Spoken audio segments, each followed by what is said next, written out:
Hello guys, നമ്മളിന്ന് chicken കറി വയ്ക്കുന്ന video ആണ് നിങ്ങൾക്ക് കാണിച്ചെന്ന് കണ്ടു കാണില്ല. നിങ്ങൾ ഈ വീഡിയോന്റെ ആഫ്റ്റർ ദാറ്റ് ഇനി കാണും. പക്ഷെ കറി അടിപൊളിയാണ്. വെച്ച് കഴിഞ്ഞു, ഞാൻ കഴിച്ച് ടെസ്റ്റ് ചെയ്തുകൊണ്ട് മാത്രമാണ് ഈ ഇൻട്രോയിൽ ഞാൻ കയറിയിരുന്നത്. അപ്പോൾ നിങ്ങളൊക്കെ ഒന്ന് എക്സ്പീരിയൻസ് ചെയ്യുക ഈ കറി എങ്ങനെയുണ്ടെന്ന്. കാരണം ഇതിൽ എൻ്റെ കയ്യൊപ്പം ഉണ്ട്, ഉള്ളി എറിഞ്ഞൊക്കെ ഞാനാണ്. ഓക്കെ, അപ്പോൾ ബൈ ബൈ.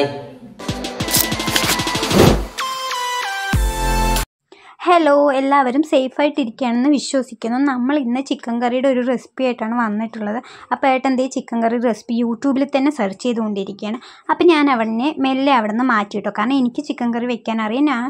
ഞാനും സോണിയും കൂടെ വെച്ചോളാമെന്നും പറഞ്ഞ് അവനെ മാറ്റി. അപ്പോൾ സോണി കഷ്ടപ്പെട്ട് ചിക്കൻ കഴുകിക്കൊണ്ടിരിക്കുകയായിരുന്നു. അപ്പോൾ ഞാൻ പറഞ്ഞു ഞാൻ കഴുകിത്തരാമെന്ന് പറഞ്ഞ് ഞാനത് കഴുകി. അപ്പോഴേക്കും ദൃശ്യ ചേച്ചി ഹെൽപ്പിനായിട്ട് വന്നു.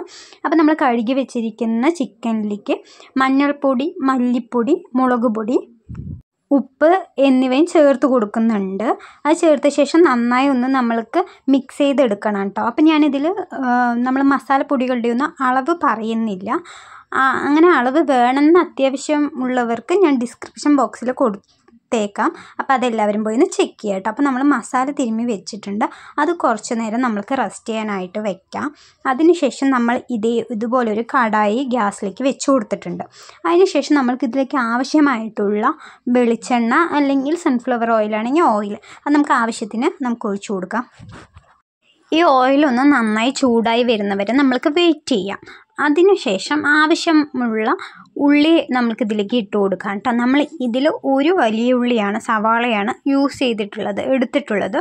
ഒരു സവാള എടുത്തിട്ടുണ്ട്. കൂടാതെ തന്നെ നമ്മൾ കുറച്ച് ചെറിയ ഉള്ളി കൂടെ എടുത്തിട്ടുണ്ട് കേട്ടോ. അതും കൂടെ മിക്സ് ചെയ്ത ശേഷം നമ്മൾക്ക് നന്നായിട്ടൊന്ന് വതക്കി കൊടുക്കാം. നന്നായി കുറച്ച് നേരം ഇളക്കുമ്പോൾ ഇതിൻ്റെ കളറൊക്കെ ഒന്ന് മാറി വരുന്നത് വരെ നമ്മൾക്ക് നന്നായി ഒന്ന് ഇളക്കി കൊടുക്കാം കേട്ടോ.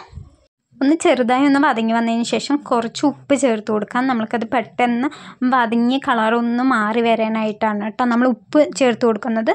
ഉള്ളിലേക്ക് ആവശ്യമായിട്ടുള്ള ഉപ്പ് മാത്രം ചേർത്ത് കൊടുത്താൽ മതിയാകും. അത്യാവശ്യം ഒന്ന് വതങ്ങി വന്നിട്ടുണ്ട്. അപ്പം നമ്മൾക്ക് ആവശ്യമായിട്ടുള്ള കറിവേപ്പില ഇട്ട് കൊടുക്കാം. അതുകൂടാതെ നമ്മൾക്ക് പച്ചമുളകും തക്കാളിയും കൂടെ അതിലേക്ക് ചേർത്ത് ഒന്ന് നന്നായി വതക്കിയെടുക്കാം കേട്ടോ. അപ്പം തക്കാളി ഒന്ന് നന്നായി വതങ്ങി വരണം. അതുവരെ നമ്മൾക്കൊന്ന് ഇളക്കി കൊടുക്കാം.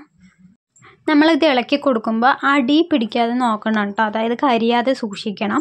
അതിന് ശേഷം നന്നായി ഇളക്കി കൊടുത്തതിന് ശേഷം നമ്മൾ ഇഞ്ചിയും വെളുത്തുള്ളിയും പേസ്റ്റ് നമ്മളൊന്ന് ചതച്ച് വെച്ചിട്ടുണ്ടായിരുന്നു. അത് നമ്മൾ ചേർത്ത് കൊടുത്തിട്ടുണ്ട് കേട്ടോ. അപ്പോൾ ഇതിന് ആവശ്യമായിട്ടുള്ള സാധനങ്ങൾ എന്തൊക്കെയാണെന്നുള്ളത് ഞാൻ ഡിസ്ക്രിപ്ഷനിൽ കൊടുക്കാം. നമുക്ക് ഫസ്റ്റ് ഒന്ന് കാണിക്കാൻ പറ്റിയില്ല കേട്ടോ. അപ്പോൾ ഞാനത് ഡിസ്ക്രിപ്ഷനിൽ കൊടുക്കാം. അപ്പോൾ ഇഞ്ചി വെളുത്തുള്ളിയും പേസ്റ്റ് ഇട്ട് നന്നായി ഒന്ന് ഇളക്കി ഒരു പച്ചമണം പോകുന്നവരെ വെയിറ്റ് ചെയ്യുക. അതിനുശേഷം നമ്മളിത് കുരുമുളകും ജീരകവും കൂടെ ഒന്ന് അരച്ച് പേസ്റ്റാക്കി എടുത്തതാണ്. അതും കൂടെ ഇട്ടൊന്ന് നന്നായി ഇളക്കി കൊടുക്കാം. അതിനുശേഷം നമ്മൾ മസാല തിരുമ്മി വെച്ചിട്ടുള്ള ചിക്കൻ നമുക്കിതിലേക്ക് ആഡ് ചെയ്ത് കൊടുക്കാം. അതിനുശേഷം നന്നായി ഒന്ന് അടിഭാഗമൊക്കെ നന്നായി ഇളക്കി കൊടുക്കാം കേട്ടോ. മസാലയൊക്കെ എല്ലാവിടെയും പിടിക്കുന്ന പോലെ നന്നായി ഒന്ന് ഇളക്കി കൊടുക്കാം.